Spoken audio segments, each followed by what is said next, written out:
Казахстане изменили правила пребывания для иностранцев. Согласно документу, иностранцам без визы можно легально жить в Казахстане 30 суток. Потом придется покинуть страну. В сумме за полгода гостить получится не больше 90 дней. Гражданам государств-членов ЕАЭС разрешено пребывать у нас в стране 90 суток непрерывно, а потом тоже придется выехать на 3 месяца.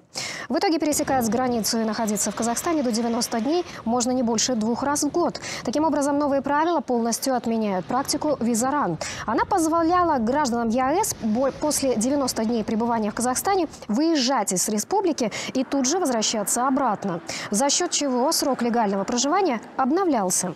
Особо предприимчивые казахстанцы на этом неохотно зарабатывали неплохо, перевозя желающих через ближайшую границу. Особенно процветать их бизнес стал после наплыва россиян. Отмечу, новые ограничения не распространяются на прибывших в Казахстан по визе и оформивших разрешение на временное проживание.